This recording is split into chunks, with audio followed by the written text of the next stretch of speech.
जन हम आप सबके पास आज आए हैं ताकि हमारे जीवन के लिए जो बहुत ही जरूरी बात है, जो हम इस संसार में आकर हम सब इस संसार को एक दिन छोड़ेंगे, उससे पहले हमें इस बात को जानकर रखना है।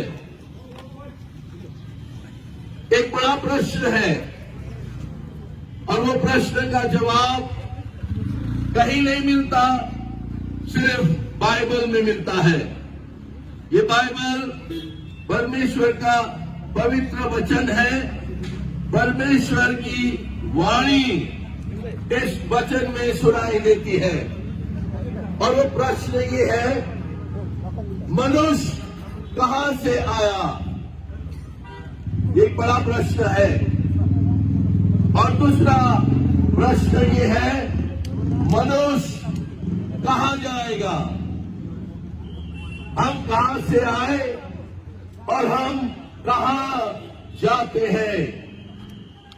आज कोई भी ग्रंथों में ये प्रश्न का जवाब नहीं मिलता, लेकिन ये बाइबल बताती है मनुष्य को परमेश्वर ने बनाया।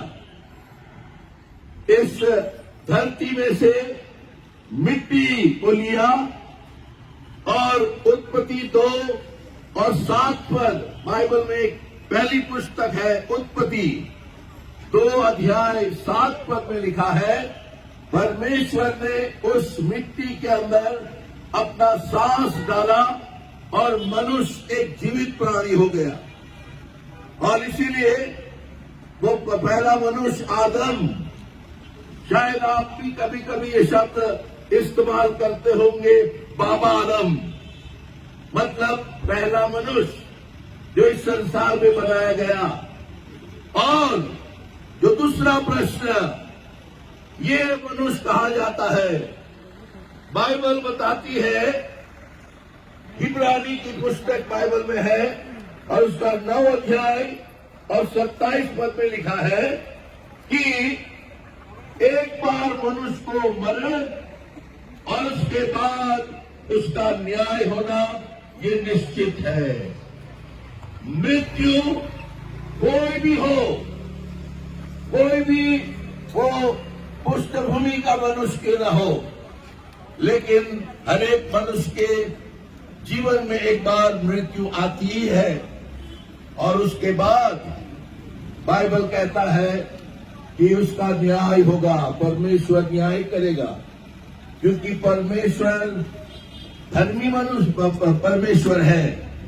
और ये संसार में मनुष्य जो जन्मा है वो पाप में जन्मता है और पाप करता है, दुष्ट काम करता है, परमेश्वर के विरुद्ध जाता है, और इसीलिए उसके लिए न्याय ठहराया गया।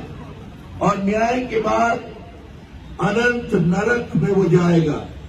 लेकिन हमारा सृष्टिकर्ता परमेश्वर नहीं चाहता कि उसकी सृष्टि नरक पे जाए। जिसको उसने बनाया उसको वो कैसे नरक पे डालेगा?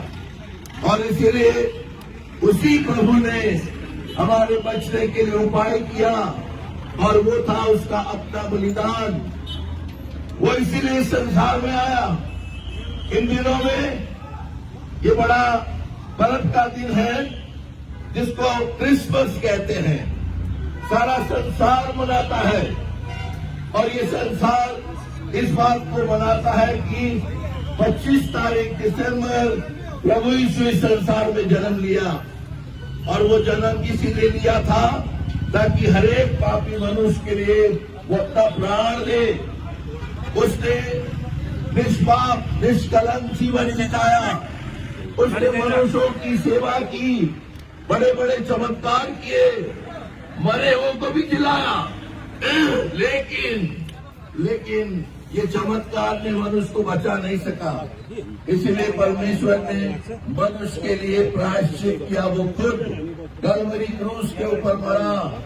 और वैसा वो वाला पर्व भी मनाया जाता है जिसको गुड फ्राइडे कहते हैं, जब प्रभु यीशु ने अपना प्राण दिया, प्रियो, ताकि उस बलिदान के ऊपर वो प्रभु यीशु के बलिदान के ऊपर जो कोई विश्वास करे उसका नाश न हो, लेकिन वो अनंत जीवन पाए। और यही शुभ संदेश हम आपको देने आए हैं कि प्रभु यीशु आपसे प्रेम करता है, आपको बचाना चाहता है, और आपको मालूम हो जाएगा कि अब मेरे ऊपर न्याय नहीं लेकिन परमेश्वर का अनुग्रह है। मनुष्य परमेश्वर के न्याय के सामने दो प्रकार से खड़ा हो सकता है।